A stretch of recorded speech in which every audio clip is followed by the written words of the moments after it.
Hello. Hello. Happy Saturday. Happy Saturday, everyone. Let's welcome. So, welcome back to the second day of special celebration with all women in tech and allies in North America and beyond. Hopefully, you enjoyed yesterday's sessions.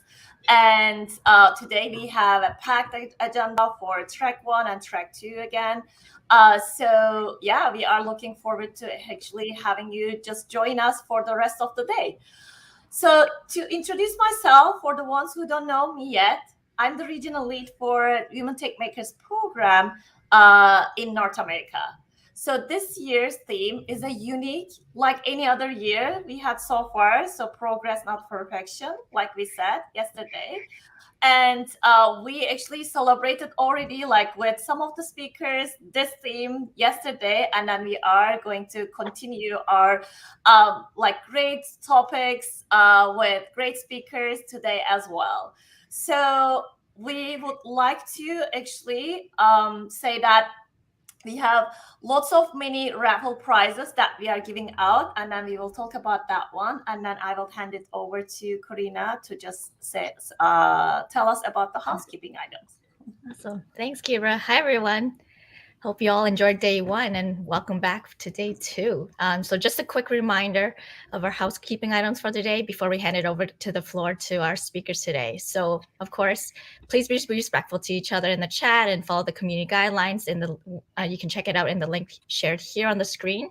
So this is an inclusive virtual event and with a zero tolerance for any form of harassment. So if for any reason you feel uncomfortable, if you have any concerns, please let us know by reaching out to our email at iwdsummit-team@google.com.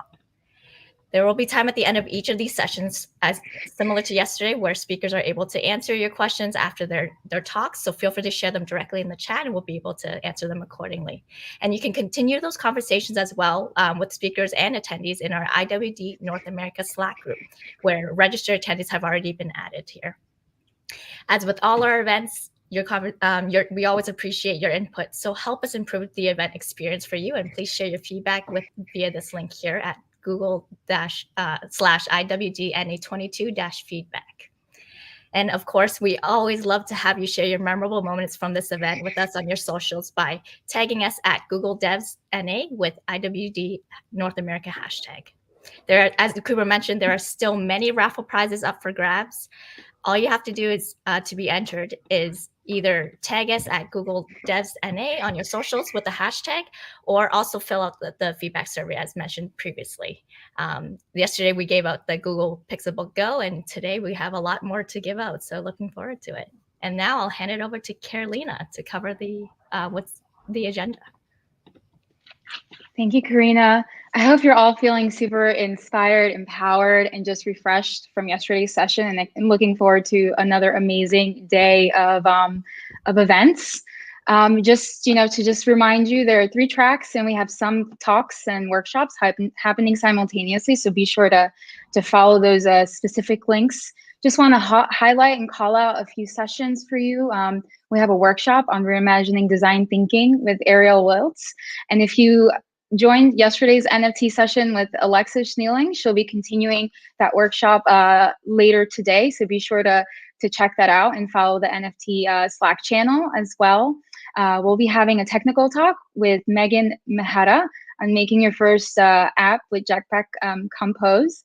And then there's also a talk on navigating a career transition with confidence for Procheta Meg. So really excited to have you join us. Let us know in the chat which workshops you're looking forward to.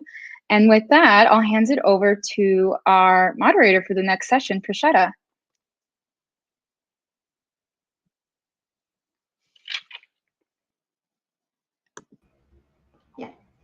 Okay, thank you, Carolina, for sharing the agenda. And hey, everyone. So welcome to our IWD event. And in this panel, the multi-generational women leaders, we have 4 amazing speakers with us to share their inspiring stories and journeys. And also, you'll also get a chance to talk with them like once we have finished the conversation. So feel free to write down in your questions in the comment below.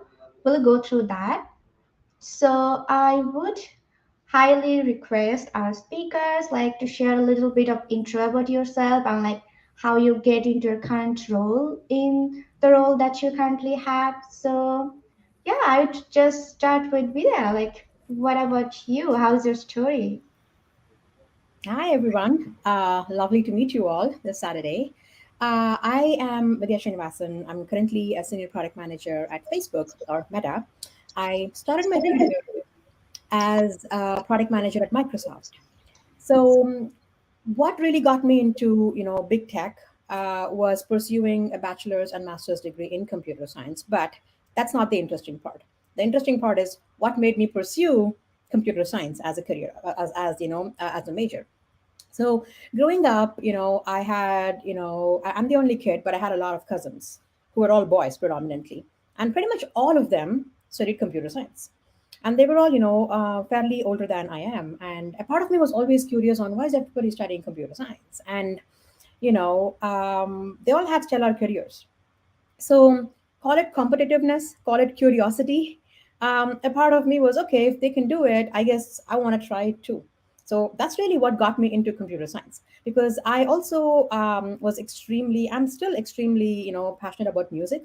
So if you'd asked me in middle school or high school, I would have probably thought I was going to, pursue music and become a singer. But I'm so glad 10 years in tech, I'm so glad I chose computer science and kind of like I shifted my career trajectory into tech, because I really feel this is the place to be. Wow, that's a really unique story. So now let's hear from Claudia. Sorry. Hi, everyone. I'm Claudia. I don't really have, I guess, a traditional background going into tech. I started my career off as a buyer at Macy's, and then a planner at Net-a-Porter, and then here at DVF, I'm the e-com business manager. It's kind of, I think, to be a woman in tech or to be in tech in general, you have to have like a passion to continuously learn. And I think that's kind of what really brought me here. I was just really eager to learn how to grow my e-commerce business, especially during COVID, where that was like my only stream of revenue at this point. So it just kind of fell on my lap, and I just really fell in love with it and just wanted to keep on learning. And that's kind of how I ended up in my role today. So I manage all financial planning, business operations, development that goes into my e-com business, as well as paid and digital marketing. Wow, you have like such a really diverse to come to your kind of role. Like that's so interesting. And so let's see, like, what about you, Isha? Hi everyone, I'm Esha, and I'm so excited to be on this panel. I'm currently a sophomore in high school, but in terms of how I started my work, my interest has always been in understanding how the world is being shaped through the branding and marketing of new products. And to share a little bit about my story, during the pandemic, I struggled with anxiety, and I became a social media content creator to encourage other women to take care of themselves and their mental well-being. I've been a content creator for almost a year, and alongside it, I also blog about self-care and wellness. And I've continued my work as a brand ambassador for various companies to increase the sales for brands such as Pura Vida bracelets and Little Words Project. Wow, that is so great. Like you are like not only focusing on the professional, but you're also like thinking about the mental health. Like, yeah, like we all need to think about that like at some points in our life. So let's hear from Anu. Like, what is your story? Thanks, Procheta. Hi, everyone. Very excited to be here. So I'm currently in the role of head of engineering for Thomson Reuters. I lead engineering group for one of our biggest business units that we call tax and trade. I've done several roles across my close to 25 years of experience in the tech industry. I'm a computer science engineer. I've lived in multiple countries, I guess. I was born and brought up in India and started working there, but my job got me into US, and I lived there for 6 years working different jobs and different roles. And then 13 years back, actually, life brought us to here to Canada. So since then, I've been here in Toronto. My story actually is not a job or a role or a tech industry or any industry oriented, to be honest. I call it pretty much like a self-oriented, I guess. I did not grow up as a child thinking I want to become an engineer. Rather, I was very thankful that I got a chance to study from the time that I'm coming from where I am. Obviously, I had a huge liking to math, and I was always great at math. That obviously played into, when I had options to pick between engineering versus medicine, which one you want to be, obviously, where math take me. And so that's how I got into engineering. I became a computer science engineer by picking the major that takes math into consideration, I guess. So that's how I become an engineer. And even growing up in this career, my story is always about it's not that I wanted to be in this particular role. It's always about, am I growing and am I learning and am I making a difference? And I think I've always circled between those three dimensions. So that's just how I've always worked myself out of the jobs, and I've always ventured into picking up a different job, different role, and then kind of grew in that fashion to be where I am today. So always looking at the big picture and looking at if I'm doing better or not from yesterday is kind of I guess the theme of my story, to be honest. Great to be here. Yeah, thank you for sharing a story. Like, yeah, so like being into like different countries and doing your job, like settling down yourself, like that's really like a very tricky part. And like already hearing from story, like I can feel like you must have been through a lot to reach your current position. So now I would like to know, like, and also for the audience, like what is the biggest challenge like that you face, like either while you're studying or when you're making your career into the industry where you are? Like, what do you think, like what was the like main obstacle or challenges? I can Is start this off too. So I would say I started in tech 10 years ago. I started working at Microsoft. I got an internship offer and then, came back as a full-time employee at Microsoft. And my biggest challenge was lack of confidence. I was the only girl in my team back then. Newly minted fresh grad, and nobody looked like me. Nobody spoke like me. You know, I felt like an odd woman out, rightly so. Um, and it was lack of confidence, right? So I hesitated to really speak up when meetings, and I was more comfortable going back to my desk and then writing down ideas after a meeting than actually speaking in the meeting, right? And I always gave more credit to luck than my effort, right? So, a combination of these, I think we have a tag now, which is called imposter syndrome. Back then, there was no tag for it, right? But what helped me, overcome this was really trying to build my confidence in a very intentional manner, right? So I chose public speaking to build my confidence, and it's been a game changer for me because what essentially matters is, I mean, your skills can be learned, technologies can be learned, it's constantly evolving, those things can be learned, right? But there are a few core, set of skills that you need to invest in yourself so that you are comfortable being in uncomfortable situations. And tech is all about being in uncomfortable situations, right? So for me, the biggest challenge was what we now call as imposter syndrome, and what helped me manage it. I wouldn't say overcome it, right? So what helped me manage it so that it is no longer a hindrance to do what I do is just masterfully build my confidence. Anu, what do you think? Definitely agree on that, Vidya. I think that is, you said it really well. I mean, especially tech is all about adopting the change or embracing the change, in my opinion, from a skills perspective and from a knowledge perspective, right? I think what and that's where I was when I reflect on myself and my career as to how everything came together or kept coming together, is really, it's about that personality development, right? Like, as someone who's always like, I've had huge stage fear. I had like I didn't want to speak up because that's the culture I come from.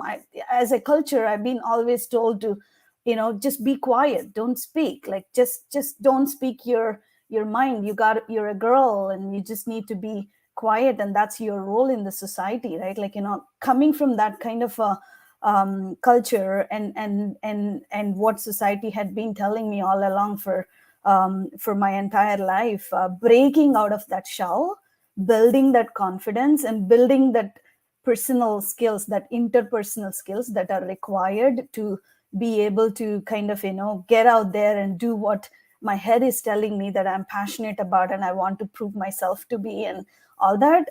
That's where I think the biggest challenge is. And that's where I think we need to be patient with ourselves and continue to progress on that front as we go. And it's again, it's not something you'd sit there and do some tutorial or go to some school and learn. It's everyday life and everyday situation and everyday challenge that you have to actually use it to get better at that particular aspect of it, right? So completely agree with what you said.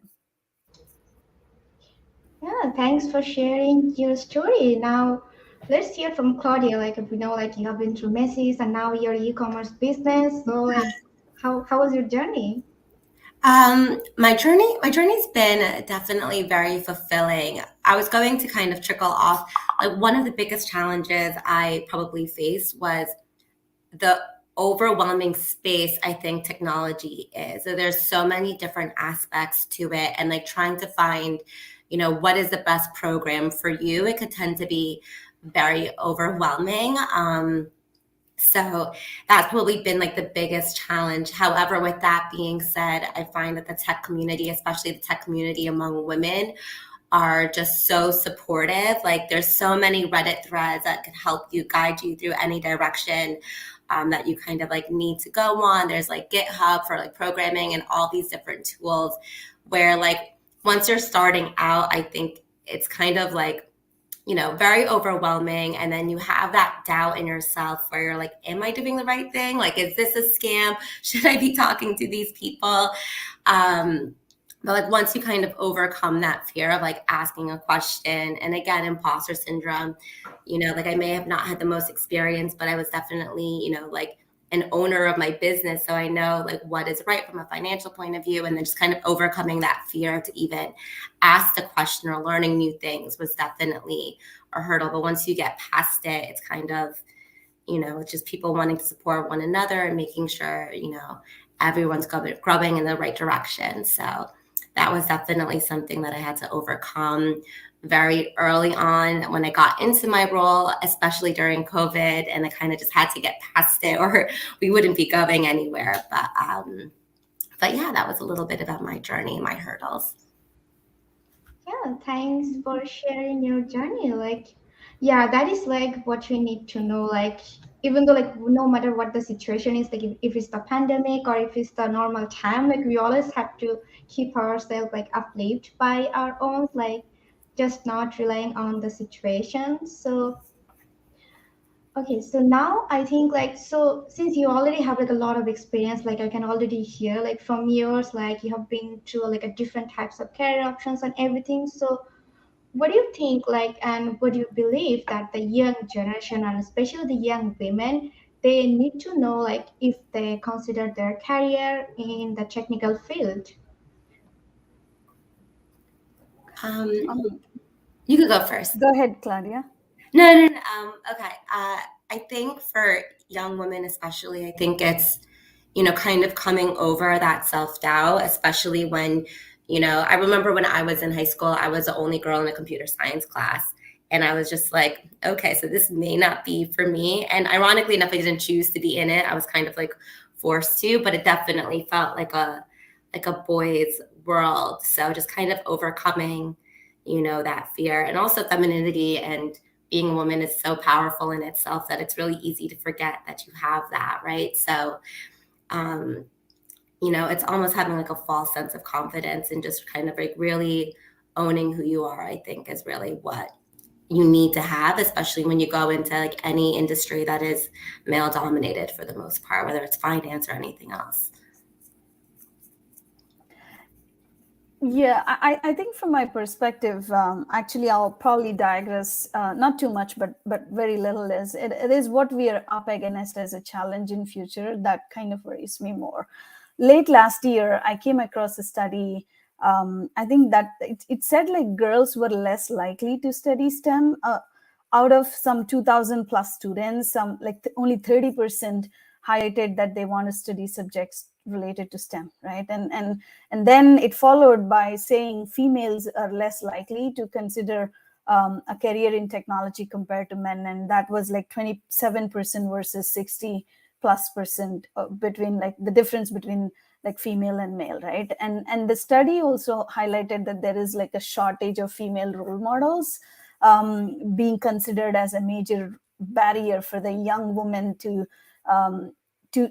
kind of continue to seek interest in this field. So I mean that got me thinking that I think there is a lot we need to do, but it has to be on several fronts, right? Like something that you guys are doing, which is very encouraging. Like as a community, we need to figure out how we can encourage each other up or lift each other.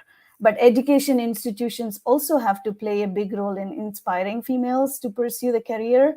And maybe showing all and any female role model that they can in every possible way, right? And then the companies need to enable the kind of culture where women are encouraged and grow and whatnot, right? I think so that is more about like what I see from where I am as to what worries me. But how I connect that is to the question you asked, Procheta, is when there is that imbalance in the representation, and when you are part of an underrepresented group, challenges are inevitable, right? Like you are going to have challenge because you don't have that parity. But before giving up, I think what young women need to understand is they're not created intentionally. Most of the times it could be consciously because of that disparity that existed for generations. Like there was no equality, equal representation. So you may find things to be not fair or whatever it is, but that is no reason to give up. This is an exciting field. I'll tell you why technology is really a great field, right? Like technology has the power to transform the world, right? Technical field to me intersects with every industry that's out there, or might I say, like any industry in the post-COVID world, right? That's what has happened. Like technology pull us through this pandemic. And for people like me who has this hungry soul that constantly wants to solve new and different problems as I build my career, technology is the place, because you have, every industry has a different challenge. Like I've moved from retail to insurance to banking and payments to now tax and trade. Like every industry had a different kind of problems to solve for, right? Like very interesting and keeps you going and your passion going, right? Like it's I don't know, I can't think of another profession that would have kept my passion intact for this long. And I'm even kind of looking forward for the rest of my career as well in the same respect, right? I think technology is a great field, but like I said, with the imbalance for generations and whatnot, like you will feel challenged, but that's like, don't give up. Like, if you come on board, you become part of that change that need to happen. And that's even more encouraging, that you're not only you're contributing to the future as well. That's what I'd say to the young women. Wow, that is like such a great motivation. Like, yeah, I can like totally like feel it, because I have also came from like a similar kind of the conservative background, like where I wasn't also like allowed to like choose my career. Like, so yeah, so it's great to know like we can like hear from you, like, so how we can overcome like all of those, like the traditional cultural and the society, like all those kind of like issues. So now, okay, so let's just hear from Vidya, like how do you think?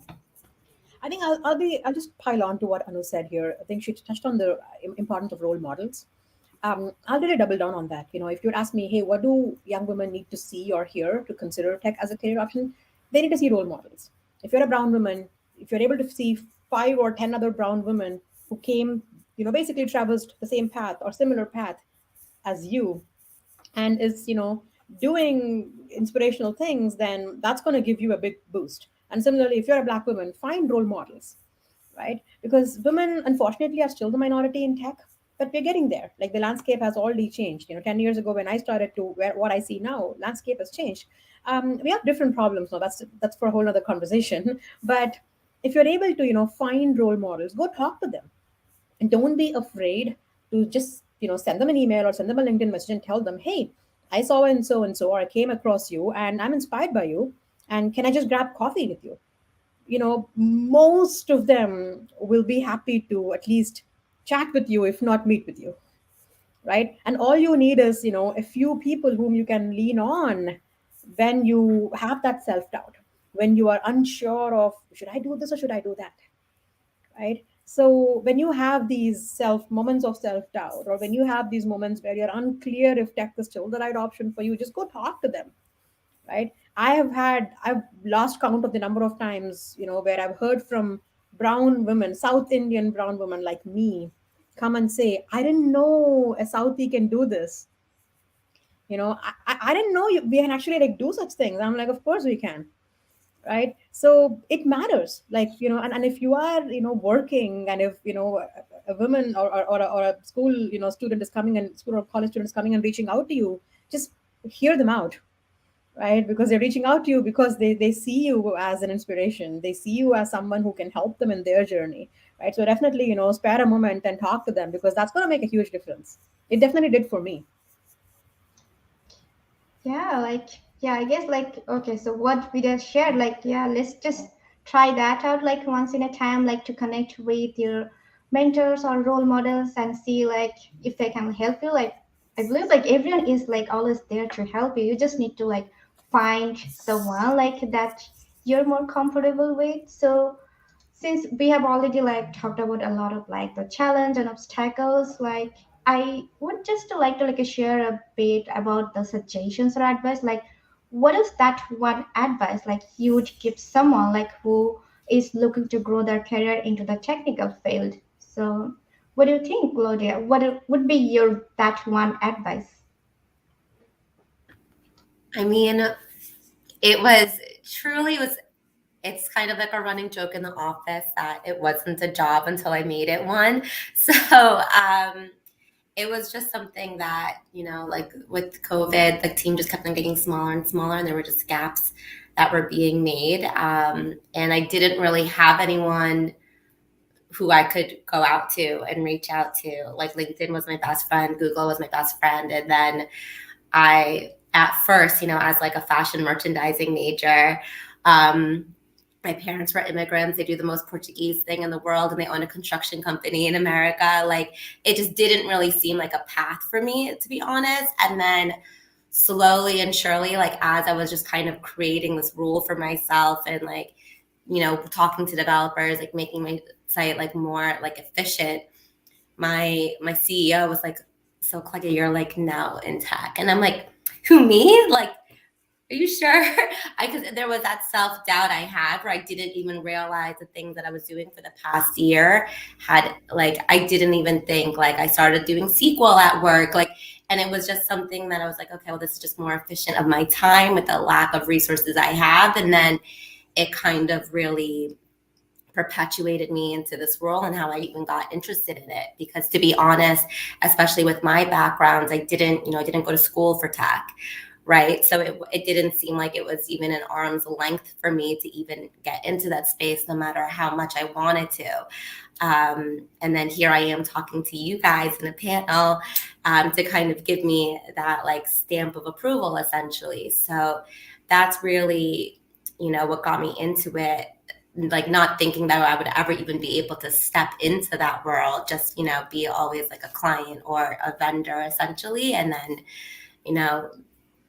I am like running like a multi-million-dollar website. So it's definitely, been satisfying. And I guess just the hunger to learn is probably what helped me get through this. And technology is always evolving too. You're always going to have to learn more, whether it's in like, like computer languages, like paid marketing, like Facebook's forever changing, Google, like SEO, all of that is forever changing. So just, the love of knowledge and learning, I think will like really helped me kind of get through. And here I am in my role. So yeah. Wow, that's really inspiring. Like in the fashion industry and also in the tech, like that's such unique combinations. Yeah, thanks for sharing your recommendation. And let's hear from Isha. Like you are still such a like young woman, and you are doing so many things. You are doing your academic, and you're also like handling your own like mental health care, that thing. So, what advice would you give like to someone like young like you? Like, what would be that one? Yeah, I think that the advice that I would give to young women in tech is to truly like see mistakes as a form of growth. I know that a lot of my personal anxiety came from thinking about errors and mistakes and thinking that they were bad, but I was able to turn them into something more positive. And one piece of advice that I would specifically give to the youth is that because everybody is like in this bubble of getting good grades and excelling, oftentimes we can miss the fact that we should recognize our accomplishments more and what we've already done and what we've achieved. And I think that's super important. Yeah, that's great to know. Like, I know like there'll be like so many young people who are watching this, and like they must be like inspiring from you. So I guess yeah, we can continue this conversation for hours and hours, but we have very time constraints. So let's hear like about our IWD theme, like progress, not perfection. So what does that mean to you? Like, what do you think? The progress, not perfections, like that you can talk about yourself. So let's start with Vidya. Like, what do you think that progress, not perfection, that mean to you? For me, just it's a reaffirmation that the destination matters, but the real deal is a journey. So I think a lot of cultures, kind of always tell you about, hey, you got to score 100 in math, then that means you've achieved something. If you're getting first grade or A plus, then you have achieved something, right? There's a lot of emphasis on the destination, right? Even in the tech industry, like if you're getting a job in XYZ company, that means you have achieved something. I think that narrative has to change, honestly, because the real deal really is what you're learning in the journey, right? The destination is still important, but as long as you're able to tell to yourself what the journey meant for you, that's all matters, right? Like I am a big proponent of pursuing a multidimensional career. Like I always say in every talk of mine that, hey, if you want to do multiple things, go do it. You don't have to put all your eggs in one basket, if you will, right? So I love public speaking. I've given over 100 talks. I am a singer, and I write on LinkedIn, and I am a product manager at Meta, and I love doing all these things. And there are so many things that I fail while I do, in the process of growing myself in each of these dimensions, right? But what, to me, from where I see it, there's a beautiful connection of how the skills that I learn from each of these translate to the other dimensions, right? So for me, that's what progress, not perfection, means. Because the more I try, or in tech terms, when you A/B test, right, some experiments succeed, some experiments fail, but you learn something nonetheless. And what about you, Anu? Like, what do you think? Like the progress, not perfections. That So I think for me, that's just way of life. That's how I define progress, not perfection. Is just the way of life, and that's how it should be. There's no such thing as perfection, because there's always, if you think you're getting there, but that you will, when you get there, you will see a whole bunch of things that you're not perfect yet in that path, and then you have to work up towards it. Then you have, so when you get a chance like me to reflect on yourself over 20-25 years, that's what you realize. So you realize that it's always progress. There's no such thing as perfection. So some things I want to say, like, Vidya highlighted them really well, is don't take perfection and mix it up with determination and lose that. And it's very important to be courageous through every step of the way as you're progressing, and not give up on what you want to be, right? That's how you would progress. Again, like, you will never be perfect, but what actually will happen at the end of it, if you hold on to what you want it to be and you continue to progress through it, is you're also wearing that growth mindset, right? Like, you're constantly developing, and you're achieving your goals, but you might not see it, like, personally, professionally, like Vidya, who probably does now really well on the music. It's a form of being creative, in my opinion, right? Like, she's now being creative, and then she's applying that side of the brain in her work also, or something else, right? So in my opinion, like, few things as you consider progress as your way of life and not perfection, is that, like, be courageous, be very authentic, be yourself. You don't have to be what people want to be. You can just be yourself. You can be consistent and clear and credible in everything you're trying to do, and you are defining your own brand, just by being that. Again, be passionate about yourself and who you want to be, and invest in yourself to progress, not to be perfect, right? You just invest in yourself to progress, because it's who you are competing with. You're who you're competing with. In my opinion, I'm always like looking at, like, how I was 2 years back, or 1 year back, even last month, to where I am and where I want to be, type of a thing.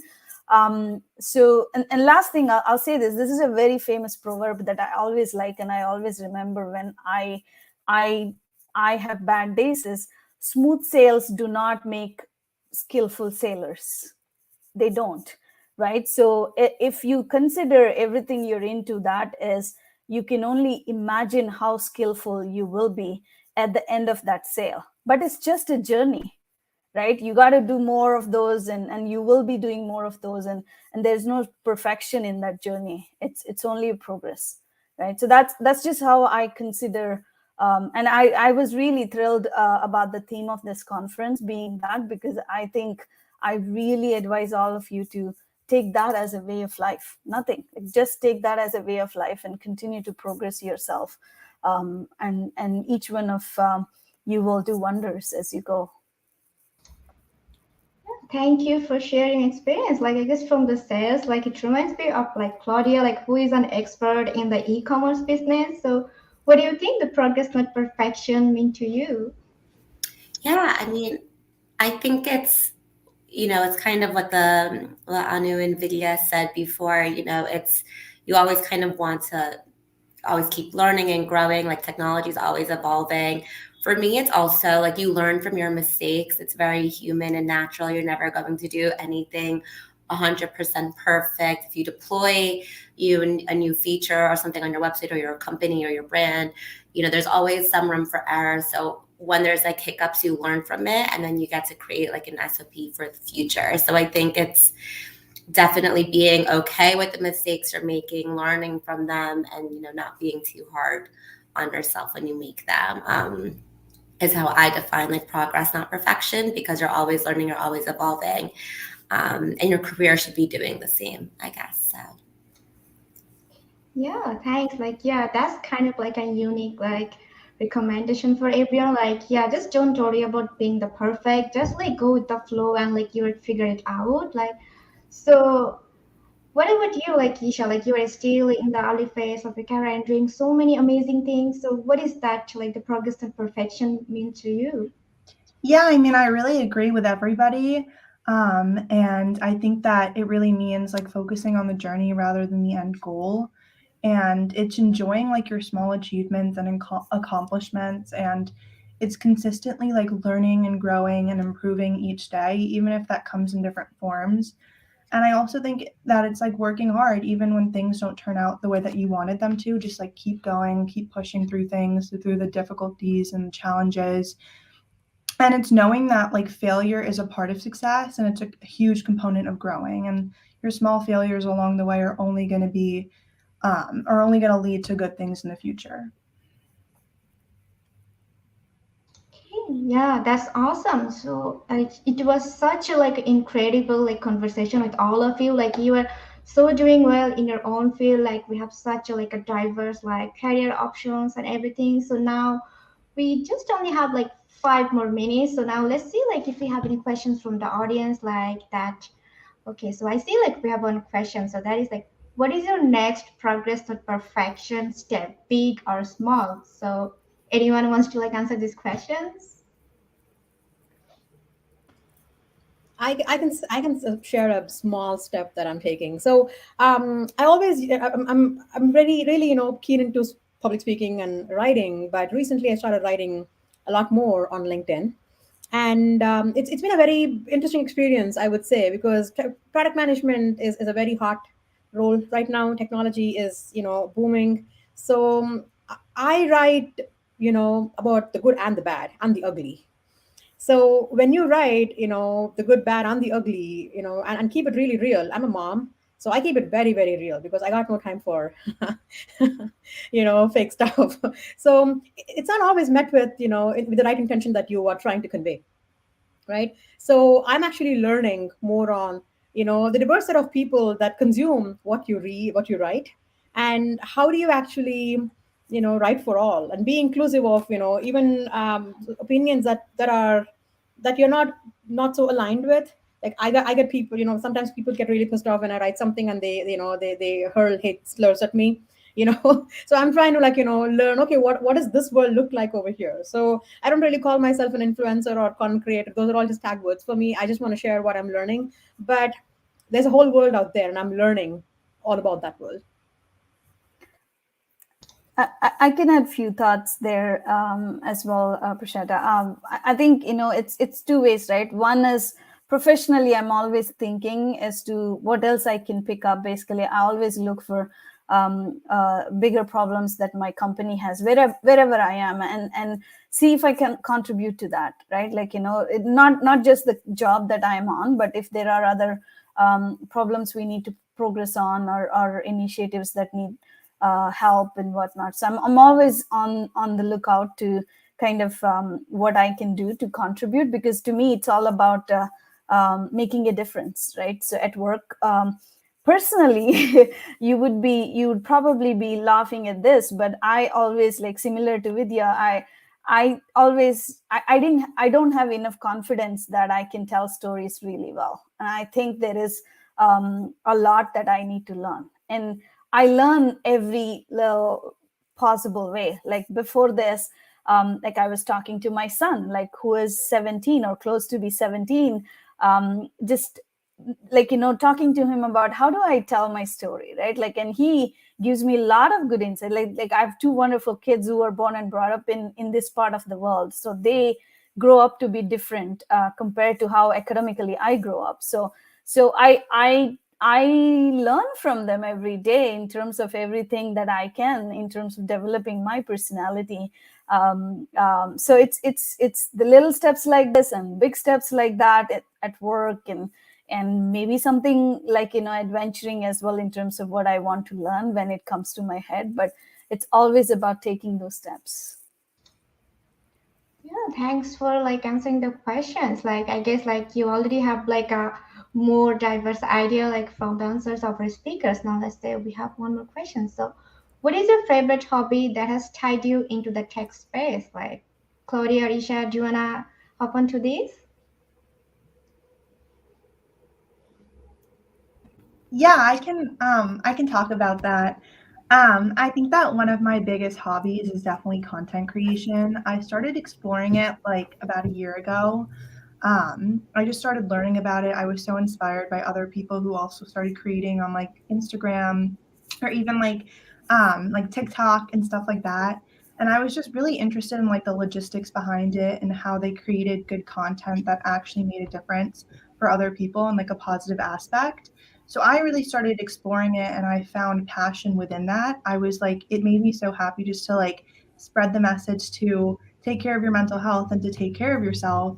And along those lines, I started exploring my own creativities within content creation, like on social media, like making a certain feed of colors or really creating it, making it unique to who you are and your personal brand. So I feel that that hobby of like content creation really started Self Care by Isha, and it's a big component of it today. So, yeah. Oh, that's really awesome. Like, yeah, so what about you, Claudia?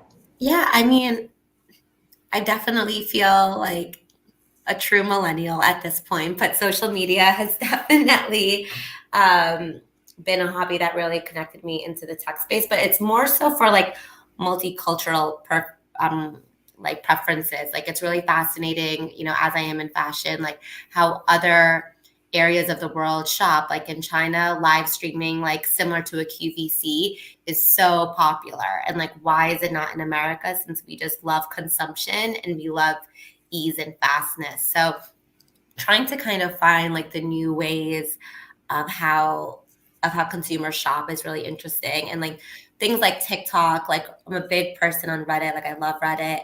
Like finding these little niche groups within social media is just like a really fascinating way to just like learn about like different cultures, different forms of businesses, what people are doing outside that will potentially be trickling in to the States or like in the Western world. I find like really fascinating. And it's definitely like a hobby that I love to do like on my free time and so on. So for sure. Yeah, thank you all like for like sharing your awesome journey. Like yes, we're almost like out of time. So I'd like to thank all the speakers like to share their experience and journey. And also I'd like to thank to like the audience. Like, yeah, so like I hope like you already have like a some like inspiration and motivation, like all those like the expert leaders in your career. And if you have more questions, you can always like join our IWD Slack channel and talk with the speakers and also like the other attendees. So yeah, thank you everyone. Like hope we'll see you again in our IWD session. Okay, great. Thank you, everyone. Yeah, Thank you. Thank Thank you you. all. Great to Bye. be here. Bye.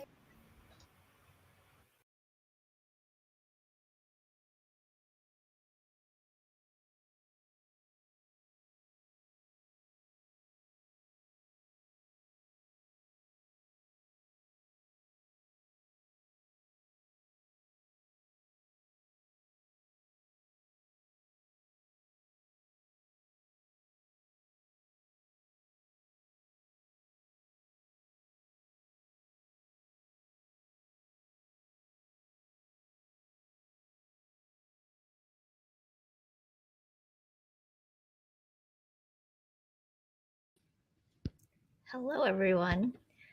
Hope you enjoyed the panel discussions. Right now, up next, we have Arielle Wiltz, who will be doing a workshop on reimagining design thinking, and I'd love to welcome her onto the floor to join me here. Hi, Arielle. Hi, how are you? Good, thank you. Well, the floor is yours. I'll hand it over to you. Okay, so hi, everyone. Again, I'm Arielle Wiltz, and I'm so excited to talk to you about reimagining design thinking. We're going to be focusing on pay equity. So I'll just like to say a little bit about myself. I am a senior product designer and I work at Compass. I am very passionate about design. I love the intricacy of design. I love doing flows, rapid ideation, etc. But my real passion is social innovation.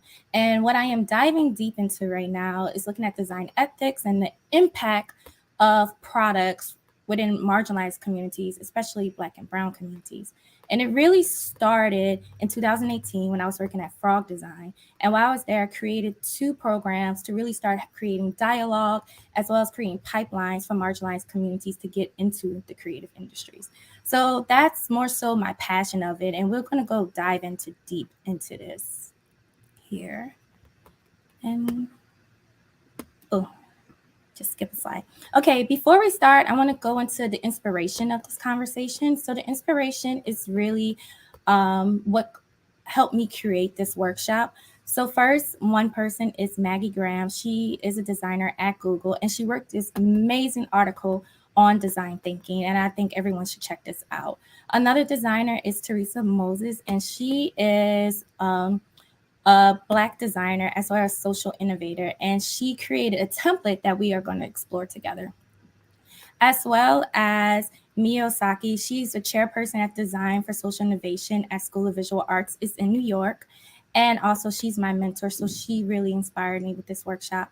And then lastly is the article that I wrote where I actually dived in deep, reimagining design thinking and how the groundbreaking elections last year demonstrate inclusive process.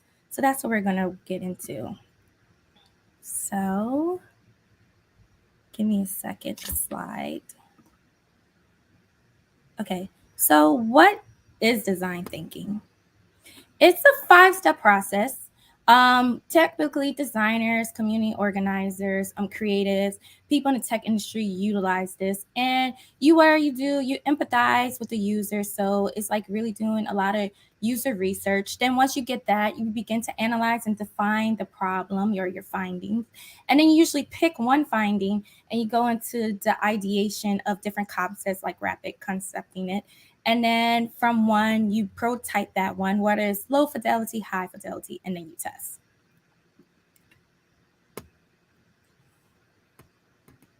Give me a second here. Okay, so that's more so, like I said, within Compass, we do that. Within any creative space, I have done this before. A lot of community organizers do that. But the question I really want to pose is, does this 5-step process really work when solving ambiguous issues, right? Like security is a big ambiguous one, healthcare, pay equity. Does design thinking really help solve these issues?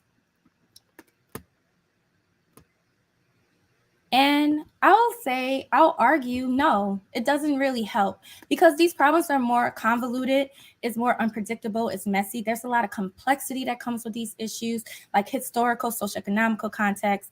It's a ton of different people that you are serving. So if we do that regular linear design thinking process, it will be more limiting and ineffective, right?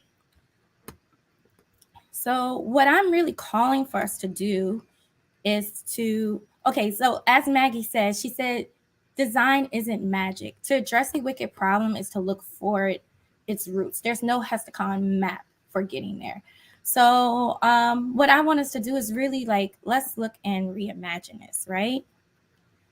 So next slide.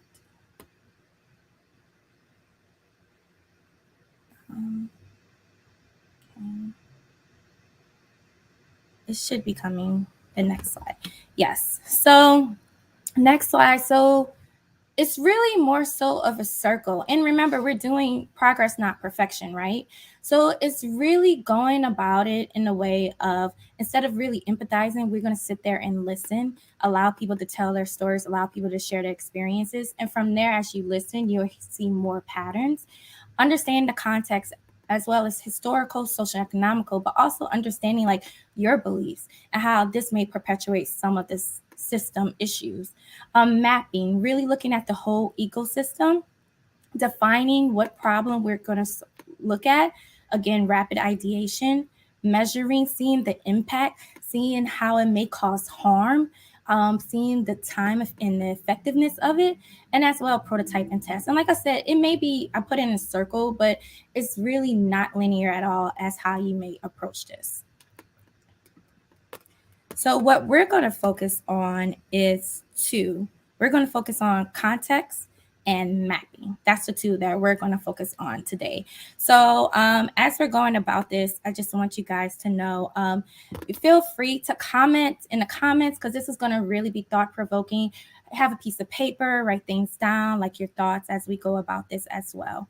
So within context is usually looking at the social and the social economics of things, but in a historical perspective, but you're really diving in deep and looking at the systemic roots. And one thing that I have learned is when you start doing that, you really look at your beliefs first. Like, what are your beliefs and how your behaviors and everything perpetuates it. And who I want to really utilize for that is the template that I spoke of earlier by Teresa Moses. Like I said, really check her out. She did an amazing template based on the strong Black woman. And I think it will be very beneficial for us as we dive in deep, looking at pay equity. So let's see. Okay, so before we start, I do want to have a gentle note. Like, these conversations can sometimes be triggering because you're really looking at your personal experiences, and sometimes has not always been the best. So I just want to let everyone know, as we go through this process, really breathe through it, make sure you drink your water. I have tea, and just really breathe and work through this process. If you feel like this is a lot, it's okay to step away within this template. So the first one that I'm going to talk about is your personal beliefs. So I had 2 minutes, but I changed it to 30 seconds. We're going to do 30 seconds, but we're really going to just dive in deep and look at our personal beliefs. And what are our personal beliefs around money, around pay equity? So the question that I want you to explore is, what is my limiting personal beliefs, ideas, feelings that perpetuate lack around pay? And I'll give you my example. My example is, as a Black woman from the South, I acquired the belief to accept what is given to me and not ask for more. And usually when we acquire different beliefs, it's based off of like personal experiences, family experiences. And I'll give a really good story to demonstrate this. So my mother, she's brilliant. She is a mathematical whiz, and she worked at a bank for 5 years. And while she was at the bank, she managed a $4 billion portfolio, $4 billion. And within the 5 years, she only made $30,000, even though she continuously asked for a raise. She continuously tried to show, like, I deserve this. They wouldn't give it to her. So when she left, they had to hire 3+ people to do her job. So that's a story to just share and demonstrate, to show how, like, experience that you see of others, how it can really become a personal belief within yourself. So I'm going to start it off with 30 seconds for us to really go in and dive deep into that. So I'm giving everyone 30 seconds.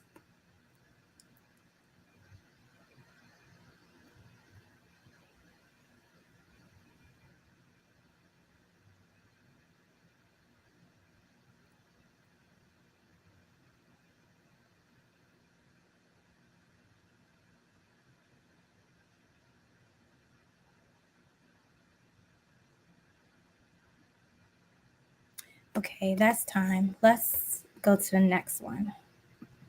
So next slide should be coming up. behavior, right? So again, we're going to just do 30 seconds, not 2 minutes, but we're going to explore how our beliefs and our behavior may hinder our goal to like receiving pay equity. So how do my actions relate to my limiting beliefs and feelings around pay equity? For me, because of my beliefs, I am nervous to ask for more. I might not go down deep into asking for more.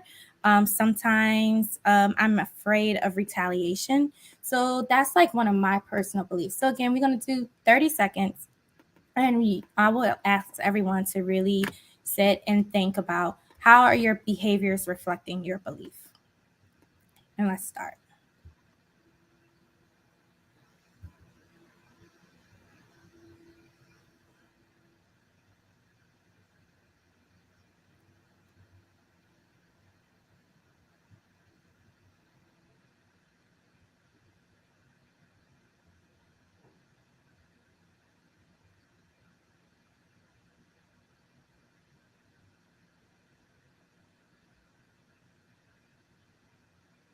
Okay, so next one we're going to go is looking at the institution. So let's just give this a second for the slide to go to the next one. Perfect. So again, we're going to take 30 seconds and we're going to explore how the systems in our companies and our organizations, what we're doing, really kind of build onto the beliefs that we have, the behaviors that maybe have. And so the question I'll ask you to explore is how does companies and organization reinforce my limiting behaviors and beliefs? Example is hard work equals pay. So you may work a 9 to 5, but sometimes you work in way extend amount that time because you believe like me doing hard work and meeting this these deadlines is really going to create my equal pay. That also leads to burnout as well, right? Another thing as women is us being super women. You know, like we have to be able to do everything. And one that I know everybody probably know is working without pay. Like, oh, this will be a great opportunity. You should do this because it'll look good, but you're not getting paid for that work. So I ask everyone to again take 30 seconds and like just really write out. Like I said, you could comment in sections about that experience.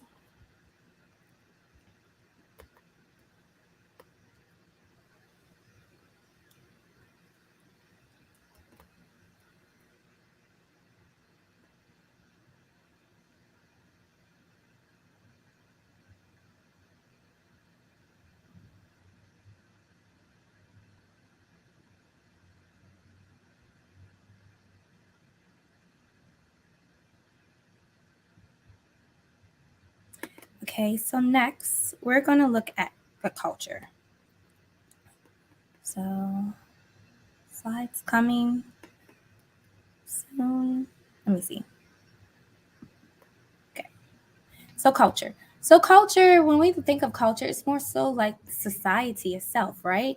And so society, the systems and its roots, how does it preserve, protects, and maintains the status quo, right? So I'll ask you to really question, see how does society maintain the status quo? From my experience, I am a Black woman from the South, so I experience white supremacy, misogyny, misogynoir that protects the my experience of being paid unequally, protects my experience of these are opportunities you probably shouldn't get paid for. You should just do this for free. So really dive in deep and think about as we build from our beliefs, the behaviors and institution, how society itself preserves in your experience and protects the status quo. So again, write in comments, or if you like to just write down a piece of paper to really observe that. And I'm gonna give 30 seconds for it.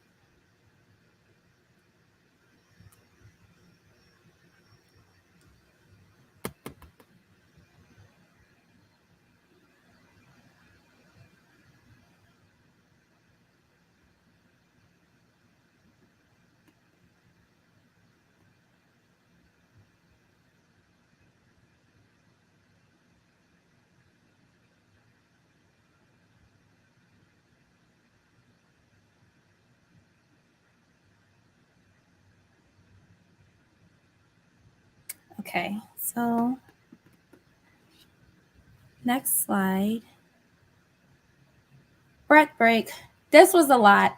because when you go exploring these type of things, it really dives in deep into your experiences. So I suggest everyone to just take a couple of moments, read it out. If you need to drink some water,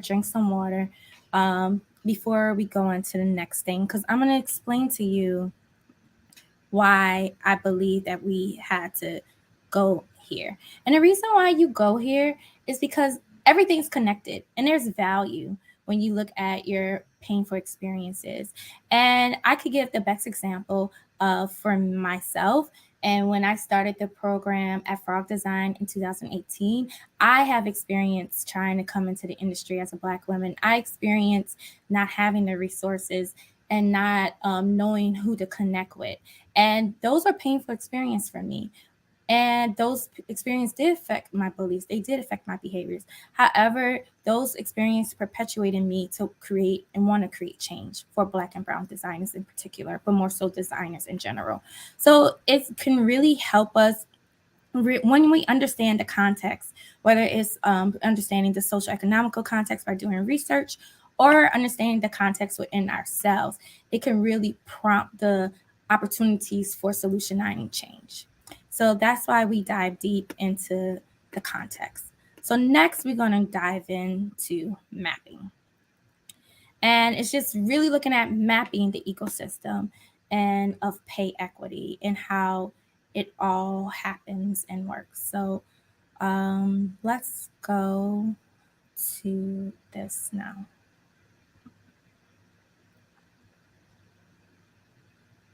Okay, so when we're looking at pay equity and we're looking at the ecosystem, it involves all different types of people. It involves the experts. It involves people in different fields that we may not even think of. So it's really good to look at things holistically before you start to ideate and produce solutions to the problem. It also helps us to understand the intertwinings of problems and to co-create better. So to explore this one within pay equity in the workplace, we would look at this ecosystem template.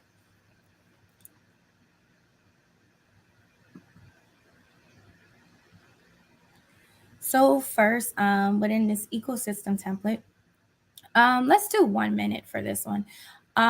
We can write out people who make the decisions on money at your company, at your organization. So a question to really explore is, who are the people, who are the voices are valuable and sign off on the pay, the raise, the bonuses at my company or organization. So of course you could think of CEOs, CFOs, but also your manager. People who also, if you have to do these peer reviews, that all counts towards your pay.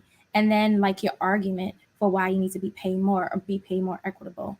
So let's take a minute and look into that. So I'm gonna put a minute on the clock.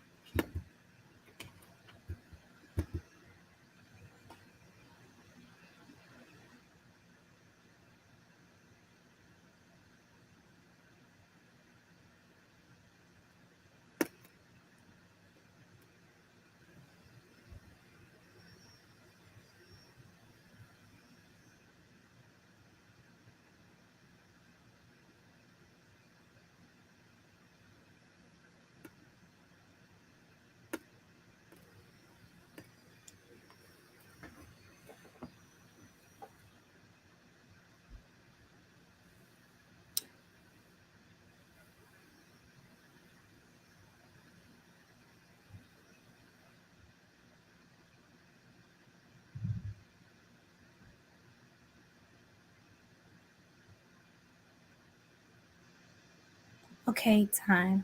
So next one we're going to review is the beneficiaries. Of course, it's us. We're benefiting from this, but I really want to just take a minute to think of all different types of people who could benefit from it. Specific people within your company, your organization, also specific roles that would benefit from this conversation. So again, read in the comments, within your tablet, notebook, just write out who may benefit from this. So again, let's take 1 minute and do this.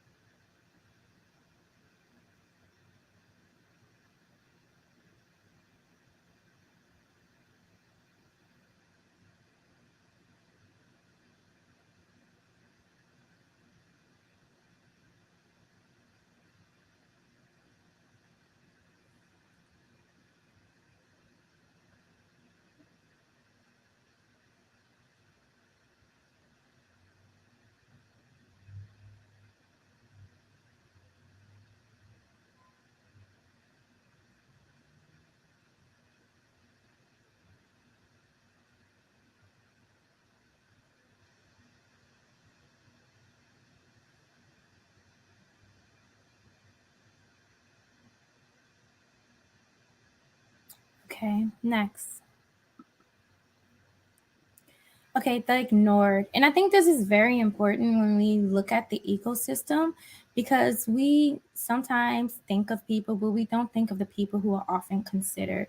So I think it's important for us to look at who are the people who are often not heard or excluded from the conversation. I know in media right now, they speak a lot about pay equity, and we look at all the different demographics, especially Black, Indigenous, people of color, women. But when you're in these spaces, a lot of times, and I know from my experiences, we're not always heard. So I think it's important to consider that junior employees, when it comes to these type of conversations, are not always heard. Non-binary transgenders are probably not always heard, or definitely not always heard. Another thing is like motherhood, and mothers who are single moms, are they heard in these conversations? So I think it would be great for us to just take a minute and think about within our company, within our organizations, who is probably ignored from this conversation.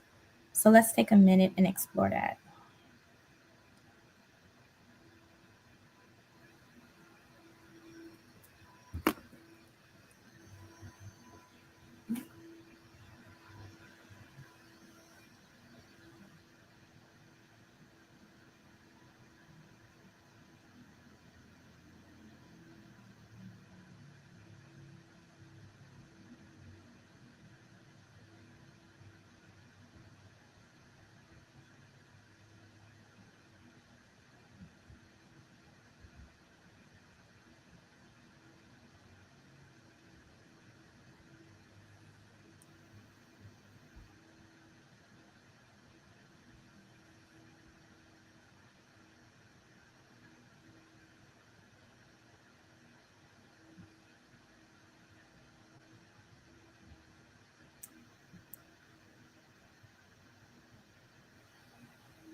Okay, great.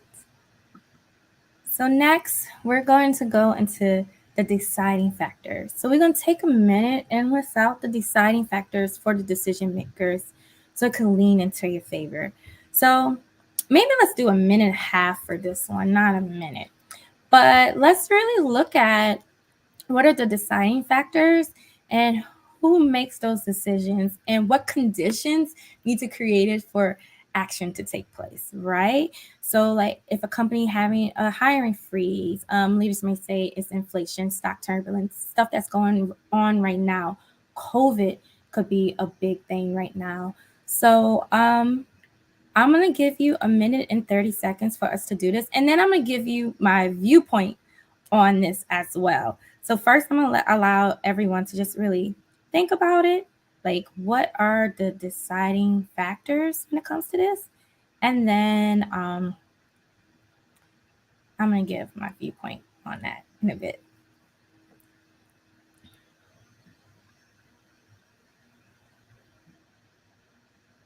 And again, you can write in comments, or if you prefer not to share, you could like note it out. Either or works.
Okay, so let's go to the last one within looking at the ecosystem is collaborators. So in anything that we are looking for, especially in these conversations, there's someone who already has done something before, there's someone who we can emulate, or there's people that we can work with within our sector, our community, even within our company, right? So I think it's very important, like, to realize, you don't have to put all this pressure on you. Like, we're doing like progress, not perfection, right? We can really rely on other people and collaborate with other people when it comes to these type of topics. So let's take 1 minute to write out who is really leading the conversation right now, and how it's being led. So I would like take a moment and look at who is leading the conversation on pay equity at your company or organization, and how can you collaborate them. And let's take a minute and look into that.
Okay, so that was the ecosystem mapping that we just did.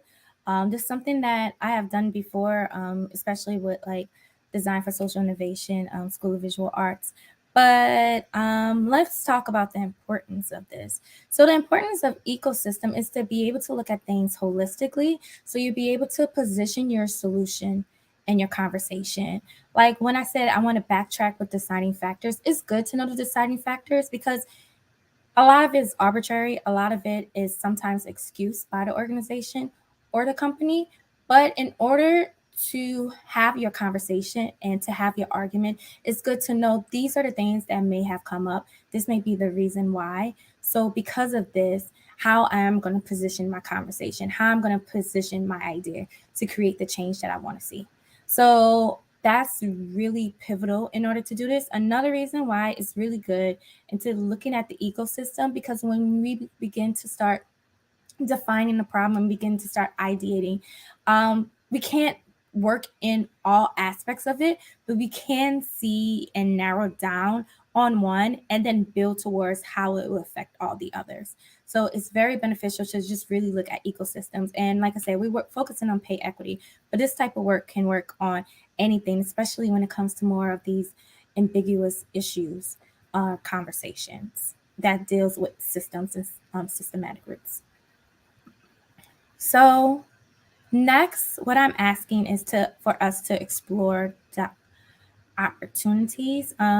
And maybe Carolina or Karina can help me with this. What I'm asking to do is we could like share our takeaways within the comments, and as well as probably pose questions, because this type of workshop really is thought-provoking and conversational. So I would think it would be best for us to spend our time really discussing our takeaways, what we learned, and what opportunities you think we should do moving forward. So let me look at the comments and see.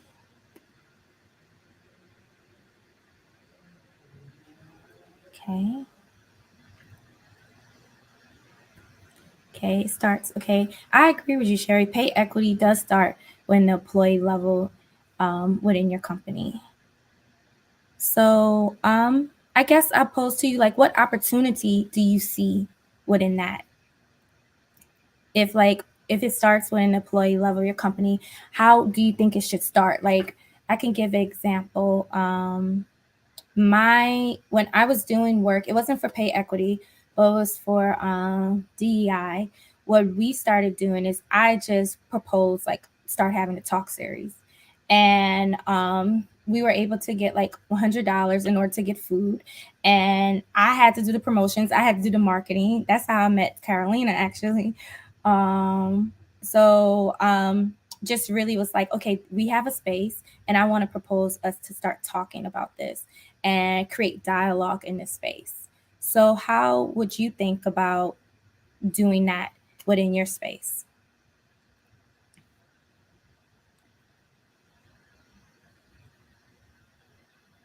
Sure.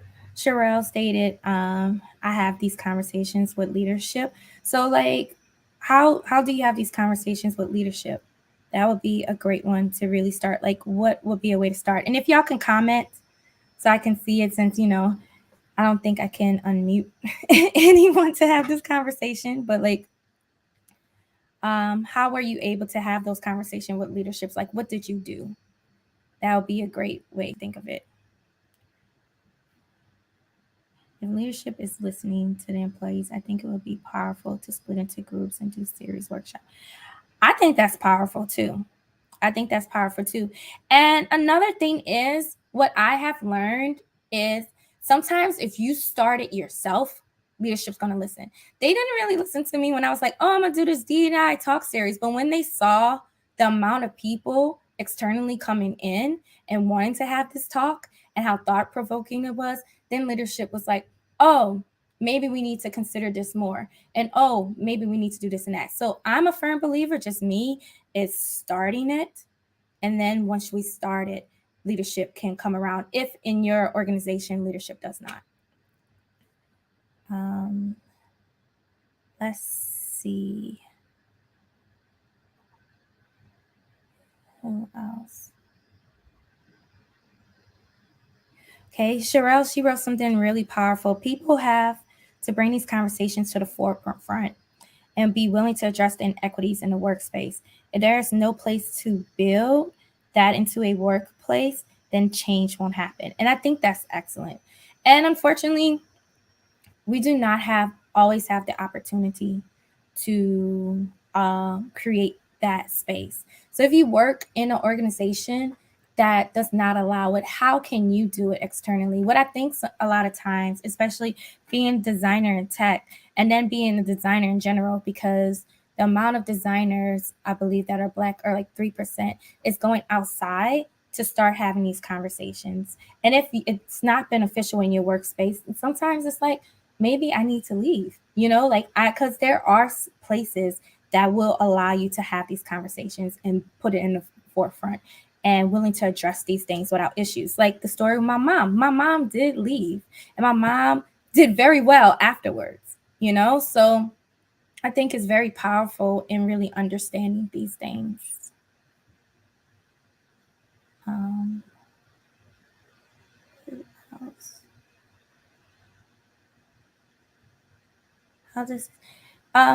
So this is a workshop. Someone said, how does this implement in a company culture? So I believe, Michelle, this is something like that you can work within. So like I said, not every company culture supports this. So it's more so of like when you're doing this process and you're looking for pay equity, it could be for like how I'm going to position the conversation for myself. How I'm going to position this conversation for within my organization. How I'm going to build this within my community, because I believe that we should have these type of conversations. It's really good to really go through this process internally. That's one thing we learn within social innovation, is how you need to look at your ants, your beliefs, and before you go into spaces and have these conversations with others. I know people who work in social work can very much attest to that. So this workshop is really building upon that.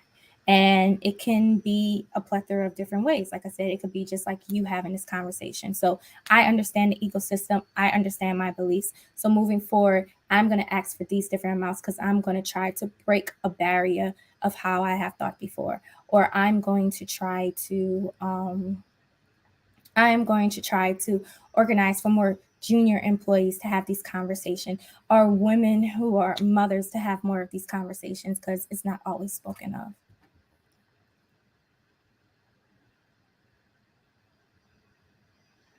Okay, are there any other comments?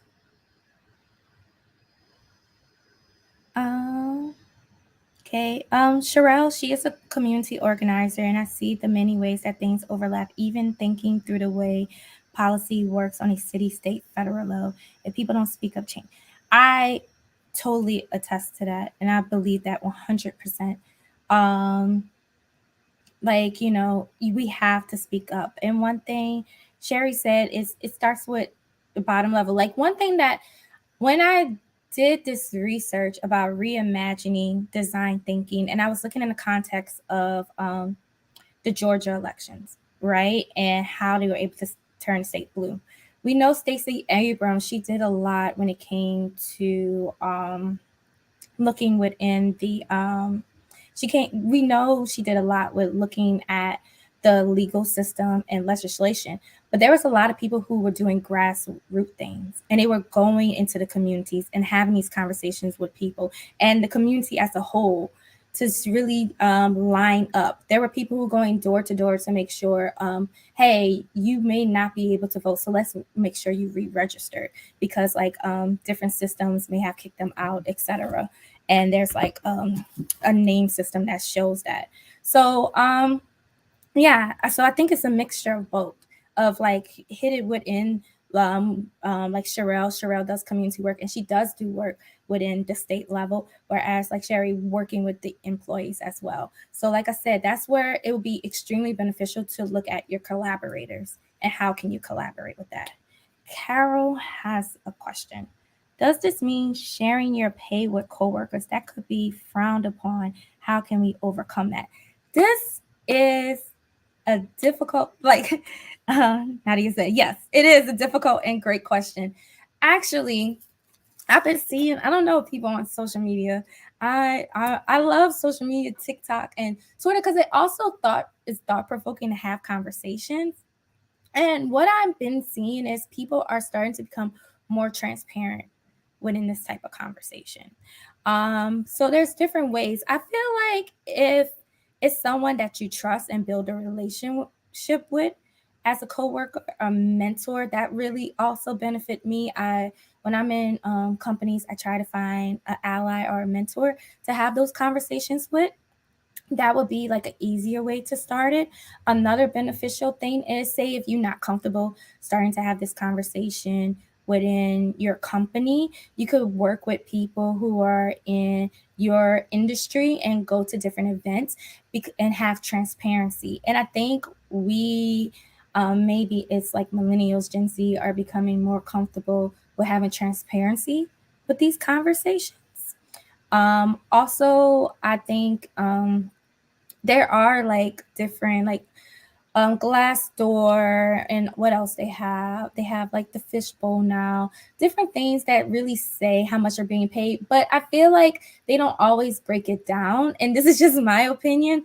Sometimes someone's like, oh, I just started this at this new startup and it's 300K, but they don't break down like, this is the equity, this is my base salary, this is this is that.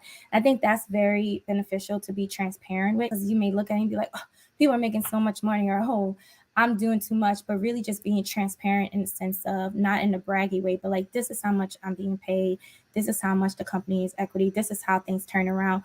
Also, this is a problem I experienced. How did you work over this problem? So I don't mean to go on a tangent, but I think it's important to find mentors in your company, someone that you really trust, and or go outside your company and speak to people within the industry.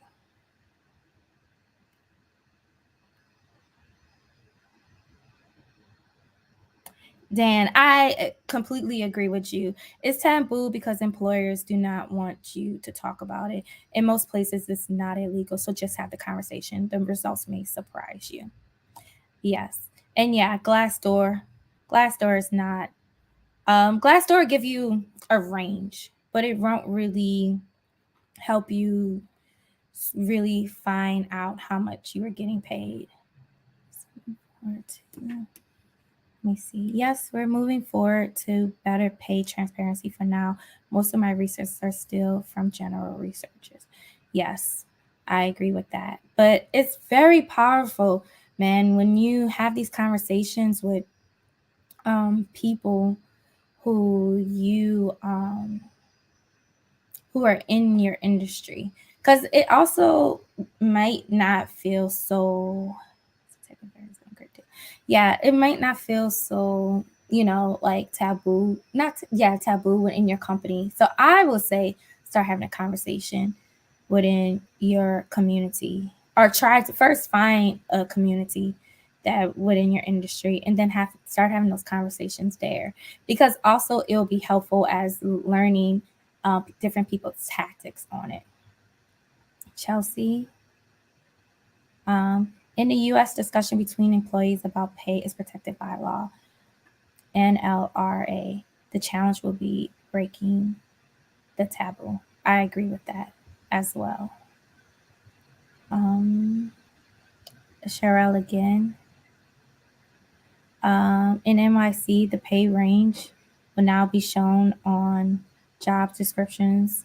So I would guess that most people will know the potential salary someone is making. Yep. We are allowing that in NYC now. Are there any other questions?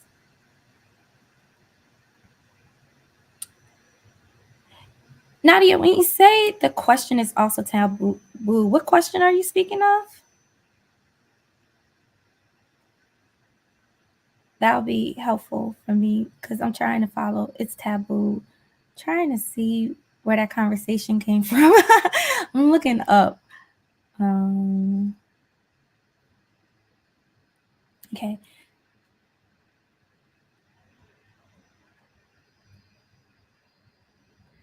Yeah. And so I think where we talking about having these conversations may backfire, let's go back and look at the exercise that we did with the context. Like, what is your belief that may backfire? Because that was a belief for me for a while, that if I asked or did certain things, there would be retaliation for it. Like, I would used to may have one conversation or one counter offer, but I really wouldn't go deep into it. So I think it's really good to go back to the context and relook at your belief of how would it backfire.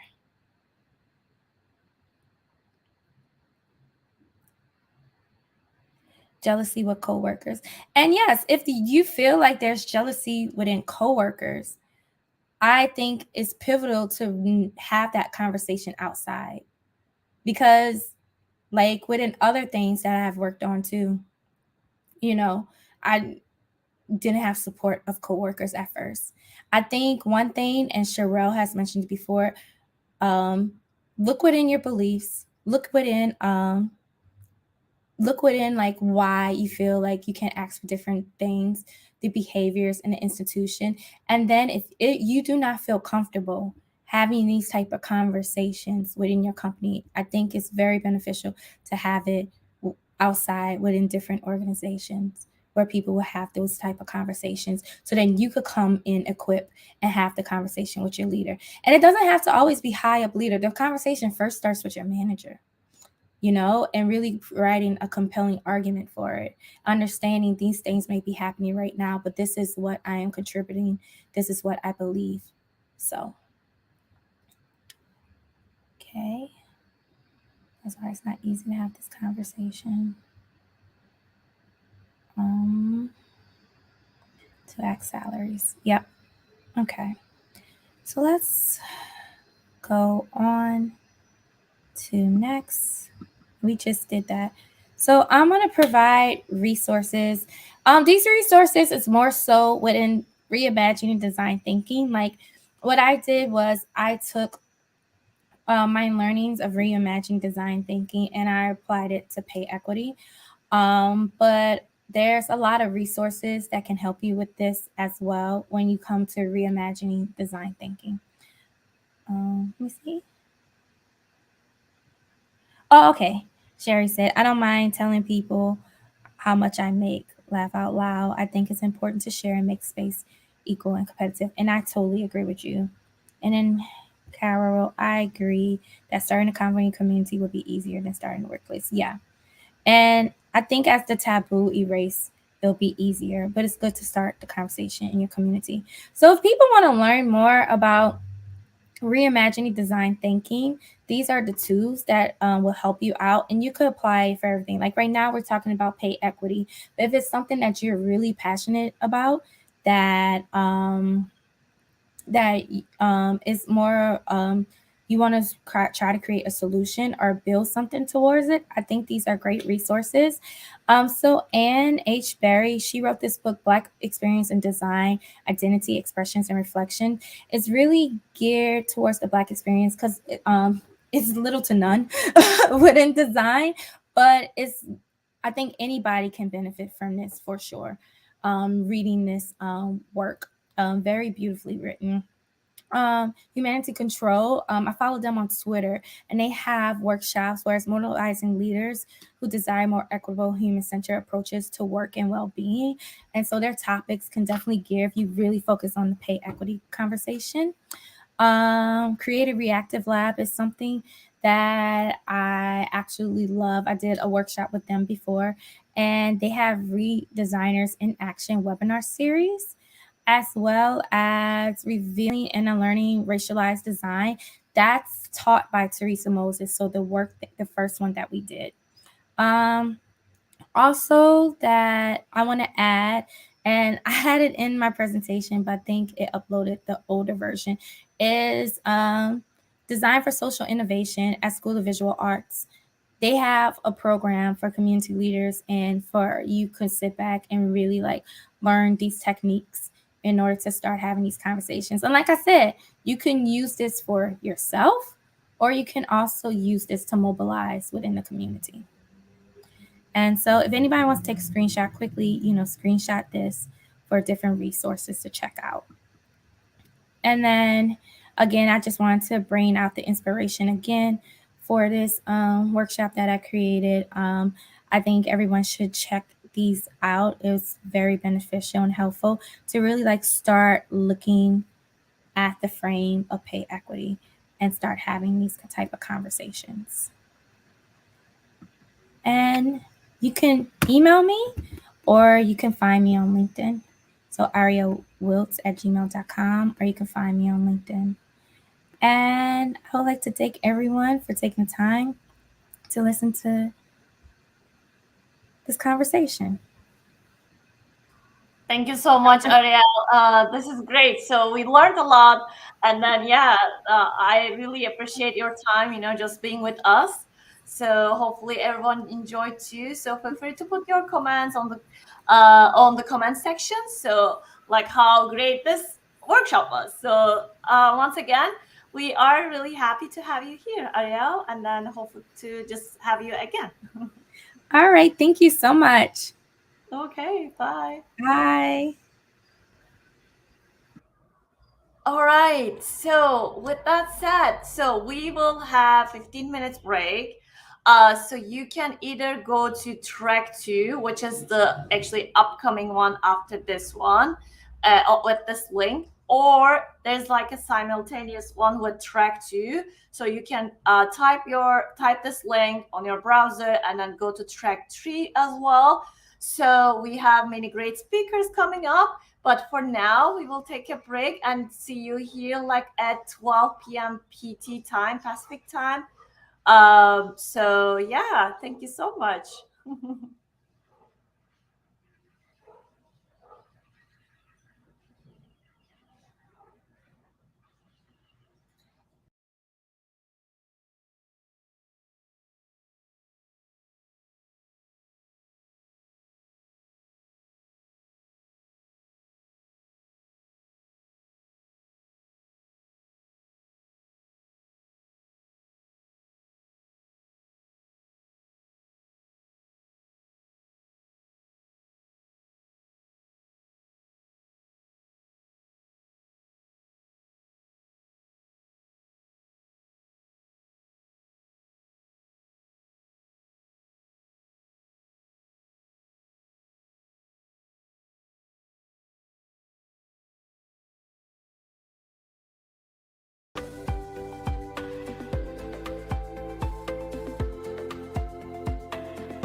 Women Tech Makers.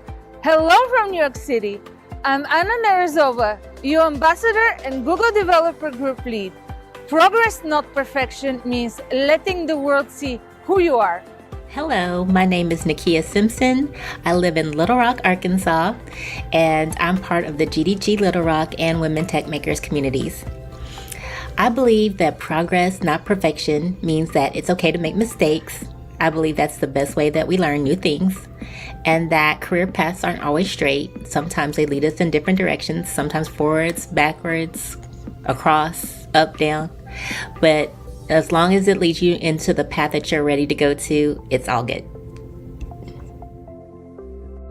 Hello everyone, I'm Nadia Taheri, organizer of GGG Cloud Sherbrooke and ambassador of Women Tech Maker in Sherbrooke, Canada. To me, progress, not perfection, means trying to start doing something you love, but you know the result can be perfect. You do your best by working hard and longer. For example, I'm not perfect with my English accent, but I love making this video. I'm agreed to produce this little video by working hard and going above and beyond. I know the result doesn't pretend to be perfect, but I love taking my time to make this video. I learning and making progress. Don't wait to be perfect to do something. Maybe this time will never happen. Enjoy the event. Hi, my name is Ruchi Consul, and I am a customer success engineer. Today, I am here to celebrate the IWD Progress Not Perfection 2022 event. As a GDG ambassador and organizer for New York City, I share with you what Progress Not Perfection means to me. It's about taking time to pause and connecting with each other, strengthening our partnerships, having fun, allowing our creativity to drive us, being a lot more empathetic to women in tech, helping each other, and celebrating each milestone within our communities. Thank you and enjoy the event. Hi, my name is Mariam Hassan and I'm a part of Women Tech Makers in Canada. Today I'll be talking about the theme for International Women's Day, that is progress, not perfection. So progress, not perfection means to me taking consistent action. It also means taking steps to make improvements towards your project, towards your goals, and not comparing your journey on day 1 to someone's journey on day 10. It also means that understanding that perfection in its purest form is an illusion, and while having high standards is great, perfection can make you dysfunctional. Let yourself know that you are a hot commodity in this space. Please don't say yes to anything, and there will be opportunity that comes and that will suit you for you. Hello from Canada. I'm Procheta, a Women Tech Maker ambassador and GDG organizer. Progress, not perfection means to me is just get on the floor to achieve your goal without being worried about being perfect.